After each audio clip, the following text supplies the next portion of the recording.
o ministro do STF, Alexandre de Moraes, autorizou hoje as acariações pedidas pelo ex-ministro Walter Braga Neto e também pelo ex-ministro Anderson Torres, com o tenente-coronel Mauro Cid e o ex-comandante do Exército Marco Antônio Freire Gomes.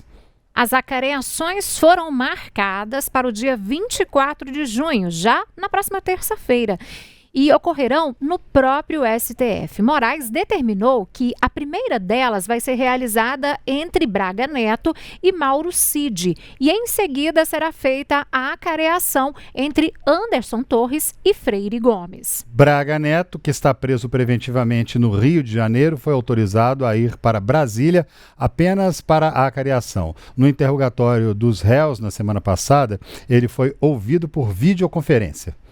Pois aí, Moraes também autorizou medidas solicitadas por outros réus. O ministro deu 48 horas para que o Google informe os dados do responsável pela inserção da minuta que decreta estado de defesa em domínio público e o mesmo prazo para que a Marinha informe a data em que foi expedida a diretiva relativa à Operação Formosa 2021, em que a execução se deu no mês de agosto de 2021. No entanto, ainda hoje, o ministro Alexandre de Moraes negou o pedido da defesa do ex-presidente Jair Bolsonaro para anular a delação premiada do tenente-coronel Mauro Cid, que era ex-ajudante de ordens da presidência.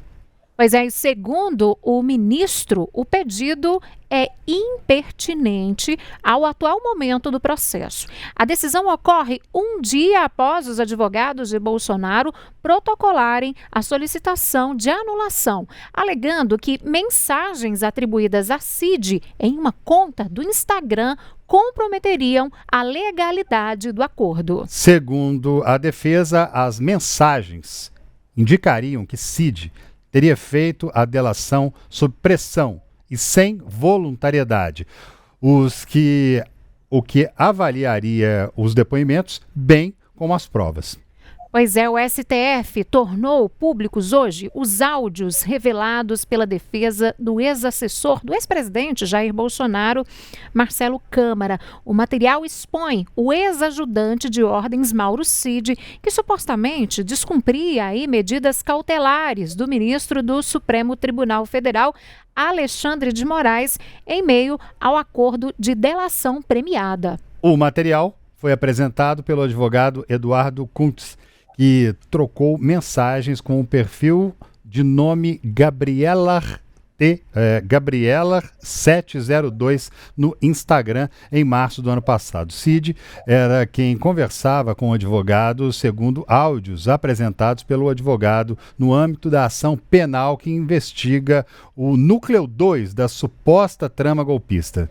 Pois é, o tenente-coronel se queixa de ter sido o único a perder tudo, palavras dele, com as investigações sobre a tentativa de golpe de Estado, enquanto, segundo ele ainda, o ex-presidente ganhou milhões. Os áudios faziam parte de um desabafo do ex-ajudante de ordens. Vamos ouvir.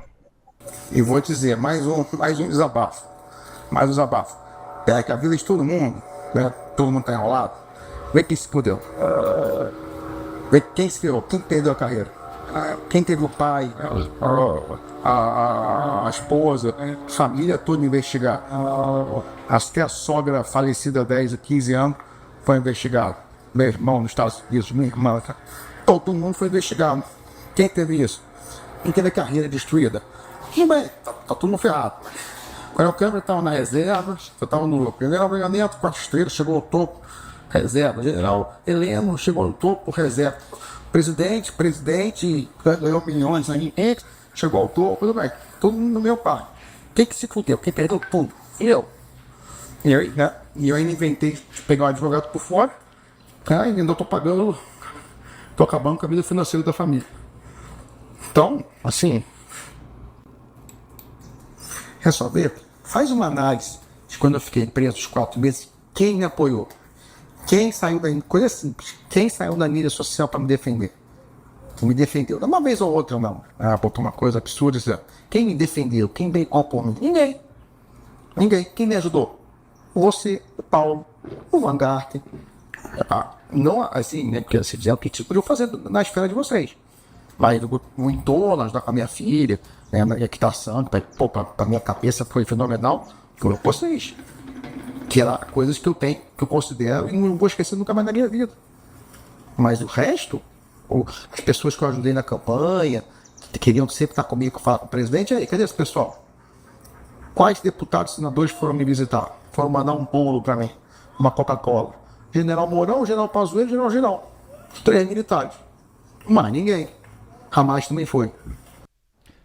O advogado criminalista Antônio Veloso Neto continua com a gente para nos ajudar a compreender melhor essas falas que foram divulgadas hoje de um tenente-coronel do Exército que reclamou que não recebeu na visita de nenhum amigo para levar um bolo, para levar um refrigerante e que em um determinado momento em que ia prestar um depoimento começou a chorar e passou mal. A gente está falando de uma pessoa do Exército que teoricamente deveria estar pronta para uma frente de batalha, comandar um exército inteiro, entrar em guerra, ir para a trincheira, fazer muitas coisas. Muito me surpreende, muito me assusta quando eu vejo o senhor tenente-coronel falando dessa forma, que está cada vez mais atolado na lama, não é isso, doutor?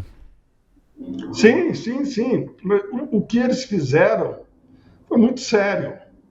E ele ficou esperando uma posição do seu ídolo maior, Jair Bolsonaro, de lhe ajudar. E parece que, como já aconteceu com outros companheiros de Jair Bolsonaro, ele foi deixado à margem, né? O Bolsonaro destruiu o Bebiano de uma hora para outra. O Bebiano veio a morrer e Bebiano deixou uma frase escrita: Bolsonaro deixa seus soldados no chão. E segue. Então o Cid está reclamando disso. Você vê essa gravação, ele não diz em nenhum momento que ele mentiu no que ele delatou. Agora, o acordo de colaboração é um instrumento muito complicado e sério. Ele tem o manto do sigilo, ou seja, ele não podia estar falando sobre isso com o terceiro. Mas eu não vou dizer que isso também vai dizer que por ele ter feito isso, o que ele disse não é verdade. E a jurisprudência do Supremo Tribunal é pacífica. O acordo de colaboração, por si só, não é prova suficiente para a condenação. O que pode ter sido prova suficiente para iniciar as investigações.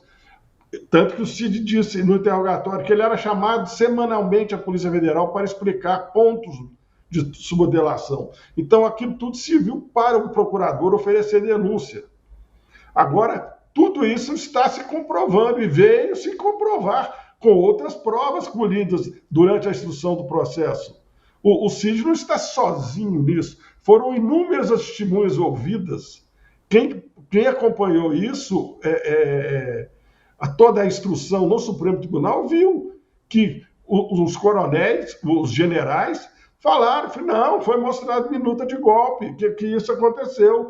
O Braga Neto, da qual eles estão discutindo aí, porque o Mauro Cid fala que recebeu numa caixa de vinho dinheiro do Braga Neto para fazer campana para o pessoal daquele punhal verde e amarelo. E o Braga Neto falou que nunca deu nada disso para ele. Então, por conta disso, está dando um conflito nas declarações entre dois acusados. O Código de Processo Penal permite que se faça uma acareação. Eu não sei se essa acareação vai chegar a algum lugar, mas vai ser na frente do ministro relator ou de um outro ministro, como o Fux, que acompanhou todos os interrogatórios. Você vai dizer assim, vamos ouvir na frente para ter certeza de quem está falando mentira, quem está falando verdade. Então, é só para uma questão de sentimento isso. Então, tem previsão legal, e ele será realizado na próxima semana. Vai perguntar ao tenente-coronel Cid, o senhor prestou declarações no dia tal, durante tanto tempo. Está aqui, o senhor confirma? Confirmo. Ao Braga Neto, da mesma forma. Mas nos pontos que exigiram divergência dos depoimentos, podem ser aclareados nesta audiência que foi designada. Mas eu não sei, cada um vai permanecer com a sua versão, creio eu, que não haverá mudança, e as provas estão ao lado. Né? Cabe ao relator e aos ministros buscar no que tudo foi apurado, se tem elemento, tem convicção para se condenar ou para absolver em qualquer hipótese de dúvida razoável. Antônio, dependendo do que acontecer aí nessa cariação na próxima semana, né? Pode mudar algum ponto a situação dos acusados? Não creio. O que vai mudar na situação dos acusados é o acórdão a ser proferido pelos 5 ministros no julgamento. Porque feita esta audiência de acariação, parece-me que eles estão aguardando uma diligência do Google, da Meta, não sei, para esclarecer essa questão da minuta golpista, como é que foi parar lá e tal, se quem postou e tal, não sei como é feito isso. Mas então, com o julgamento, a acusação vai ter 1 hora para falar, a defesa de cada réu vai ter 1 hora para falar, e os ministros reunidos lá vão decidir o futuro dessas pessoas que estão já denunciadas e processo findo já na questão dos atos de 8 de janeiro. Então, o que muda é ali. Hoje o ministro não vai mudar, não vai dar numa canetada e falar assim, não admito mais a delação do Cid porque ele mentiu.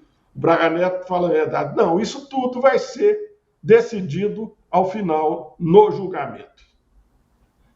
Agora, Antônio, hoje mais cedo ficou uma expectativa em relação a como essa sessão, como essa audiência de acariação, ela ocorreria, no sentido de se haveria uma transmissão ali ao vivo, como aconteceu com os depoimentos dos réus, por exemplo, ou se seria uma sessão fechada, como aconteceu com as testemunhas, em que só os jornalistas credenciados participavam e iam relatando ali de dentro o que estava acontecendo.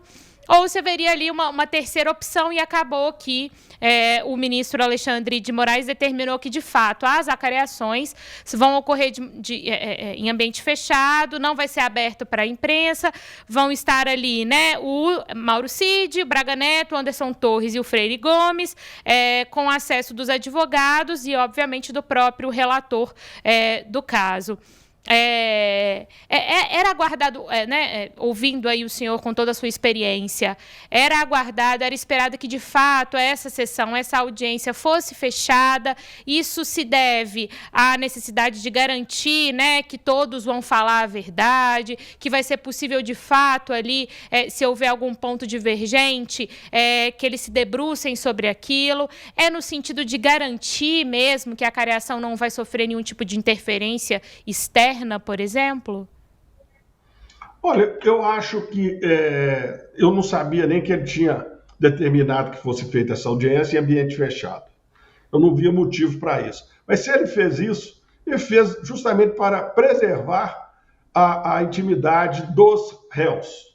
Eles estarão acompanhados de seus advogados, certo? Como eu disse, a acariação é feita a leitura do depoimento do Mauro Cid e pergunta para ele se ele confirma isso.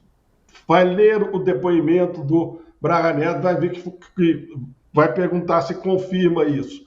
Então, eu acho que se ele optou por fazer num ambiente fechado, foi para preservá-lo, porque é cara a cara, né?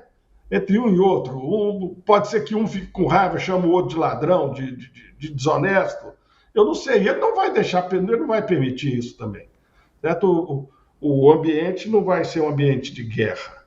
E não serão os 4 juntos. Primeiro vai ser a acariação entre o tenente-coronel Mauro Cid e Braga Neto. E depois, isso às 10 horas da manhã. E às 11 horas da manhã, passa para a acariação do ex-comandante do Exército, Freire Gomes, que é uma testemunha, né, com o réu, que é o Anderson Torres.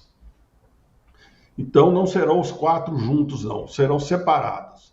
Então, tá, esse é permitido por lei. E como o ministro Alexandre preside este processo, é ele quem define como se vai ocorrer as sessões, as audiências. Agora, na experiência do senhor aí ao longo da carreira, eu estou imaginando aqui o que é uma cariação de um tenente-coronel com um general.